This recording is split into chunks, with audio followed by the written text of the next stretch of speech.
ಮಾಧ್ಯಮದ ಎಲ್ಲ ಗುರುಜನ ವರ್ಗವೇ ಹಾಗೂ ನನ್ನ ಮುದ್ದಿನ ಸಹೋದರಿಯರೇ, ಘರ ಮಧ್ಯ ಗರ್ಭನಾಚ ಘಾರಸ್ತೆ ಮುಲಗಿ ಸೌಂದರ್ಯಾಚ ಹೃದಯವಲ್ಲ ಧರಾರಸ್ತೆ ಮುಲಗಿ ಈಶ್ವರಾಚಿ ಮಾನವತೆ ಲಾಭೇಕಸ್ತೆ ಮುಲಗಿ ಜಜ್ಞಾ ಮಧ್ಯ ಪುಲುಕೀಚೆ ಭೇಕಸ್ತೆ ಮುಲಗಿ.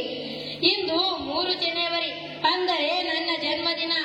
ಈ ದಿನವನ್ನು ನಾವೆಲ್ಲರೂ ಎಷ್ಟೊಂದು ಸಡಗರದಿಂದ ಕಿಶೋರಿ ಮೇಳವ ಉಪಕ್ರಮದೊಂದಿಗೆ ಆಚರಿಸುತ್ತಿದ್ದೇವೆ ಅಲ್ಲವೇ? ನನಗೆ ನಿಜವಾಗಿಯೂ ನಿಮ್ಮ ಬಗ್ಗೆ ಹೆಮ್ಮೆ ಎನಿಸುತ್ತದೆ. ಇರಲಿ, ನಾನು ಸಾತಾರ ಜಿಲ್ಲೆಯ ನೈಗಾಂವ್ ಗ್ರಾಮದಲ್ಲಿ 3 ಜನವರಿ 1831ರಲ್ಲಿ ಜನಿಸಿದೆ. 1840ರಲ್ಲಿ 13 ವರ್ಷದ ಜ್ಯೋತಿಬಾ ಅವರೊಂದಿಗೆ ನನ್ನ ವಿವಾಹವಾಯಿತು.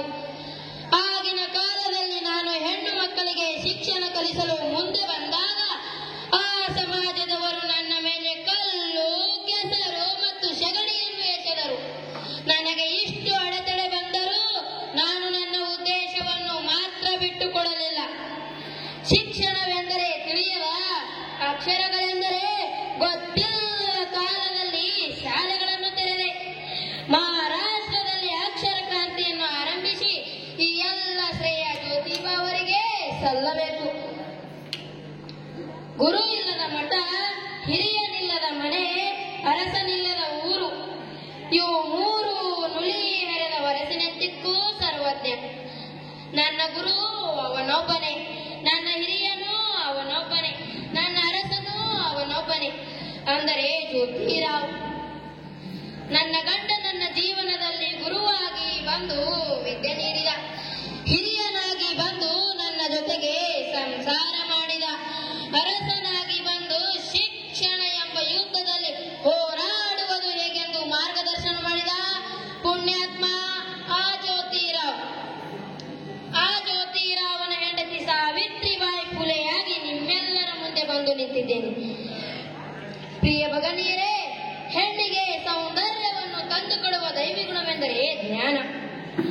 ಜ್ಞಾನ ನಮ್ಮಲ್ಲಿ ಇರಬೇಕಾದರೆ, ಅದು ಬೆಳೆಯಬೇಕಾದರೆ ಕೇವಲ ಶಿಕ್ಷಣದಿಂದ ಮಾತ್ರ ಸಾಧ್ಯ. ಹೆಣ್ಣು ಸಮಾಜದ ಕಣ್ಣು, ಬದುಕಿನ ಎಲ್ಲ ಸವಾಲುಗಳನ್ನು ಎದುರಿಸಿ ನಿಲ್ಲುವ ಧೈರ್ಯವಂತಳು. ಹೆಣ್ಣು ಅಬಲೆ ಅಲ್ಲ, ಸಬಲೆ ಇದ್ದಾಳೆ ಎಂಬುದನ್ನು ನಾವು ಈ ಸಮಾಜಕ್ಕೆ ತೋರಿಸಿಕೊಡಬೇಕಾಗಿದೆ. ಆಗ ಮಾತ್ರ ಹೆಣ್ಣಿನ ಮೇಲಾಗುವ ಅನ್ಯಾಯ, ಅತ್ಯಾಚಾರ, ದೌರ್ಜನ್ಯ ತನ್ನಿಂದ ತಾನೇ ನಷ್ಟವಾಗುತ್ತದೆ. ಇಂದು ಪ್ರತಿಯೊಬ್ಬ ಪುರುಷನಿಗೆ ಅನಿಸುತ್ತದೆ ನನ್ನ ಹೆಂಡತಿ ಸಾವಿತ್ರಿಯಂತಿರಬೇಕು. ಇದು ನಿಜ. ಆದರೆ ಅವರೆಲ್ಲರೂ ಜ್ಯೋತಿಬಾ ಆದಾಗ ತಾನೇ ನಾವೆಲ್ಲರೂ ಸಾವಿತ್ರಿಯಾಗಲು ಸಾಧ್ಯ ಎಂಬುದನ್ನು ನಾವೆಲ್ಲರೂ ಇಂದು ಮನದಟ್ಟಾಗುವಂತೆ ತಿಳಿಸಿಕೊಡಬೇಕಾಗಿದೆ. ಯತ್ರ ನಾರೆಸ್ತು ಪೂಜ್ಯಂತೆ ರಮಂತೆ ತತ್ರ ದೇವತಾ. ಅದಕ್ಕಾಗಿ ಇಂದು ಪ್ರತಿಯೊಬ್ಬ ಪುರುಷರ ಗೊಡ್ಡು ಬೆದರಿಕೆಗಳಿಗೆ ಅಂಜಿ ಕೂಡದೆ ಧೈರ್ಯದಿಂದ ಮುನ್ನುಗ್ಗಬೇಕು. ನಾವು ತೆಗೆದುಕೊಳ್ಳುವಂತ ನಿರ್ಧಾರ ಯಾವಾಗಲೂ ಸಕಾರಾತ್ಮಕವಾಗಿರಬೇಕು. ಇನ್ನೊಂದು ವಿಷಯವೆಂದರೆ ಭಗನೀಯರೇ, ಈಗ ನಿಮಗೆ ಶಿಕ್ಷಣದ ಸಲುವಾಗಿ ಸಪೋರ್ಟ್ ಮಾಡಲು ಬಹಳ ಜನರಿದ್ದಾರೆ.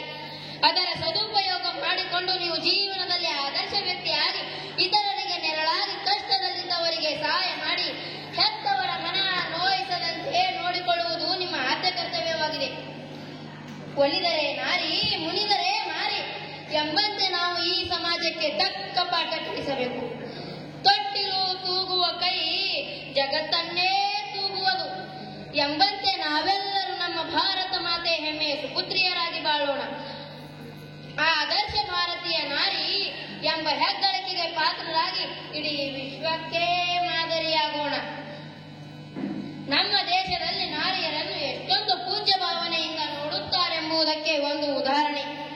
ನಮ್ಮ ದೇಶದ ರಾಷ್ಟ್ರಪತಿ ಹುದ್ದೆಯನ್ನು ರಾಜಿಸುತ್ತಿರುವ ಮಾನನೀಯ ದ್ರೌಪದಿ ಮುರ್ಮು ಹಾಗೂ ಕೇಂದ್ರೀಯ ಅರ್ಥಮಂತ್ರಿ ನಿರ್ಮಲಾ ಸೀತಾರಾಮ್.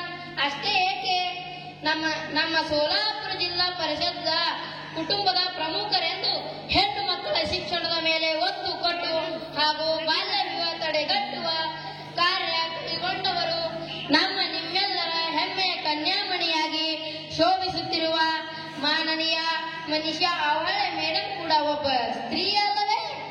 ಅವರೆಲ್ಲರ ಆದರ್ಶ ತೆಗೆದುಕೊಂಡು ನಮ್ಮ ಬಾಳನ್ನು ಬಂಗಾರಾಗಿ ಮಾಡಿಕೊಳ್ಳೋಣ.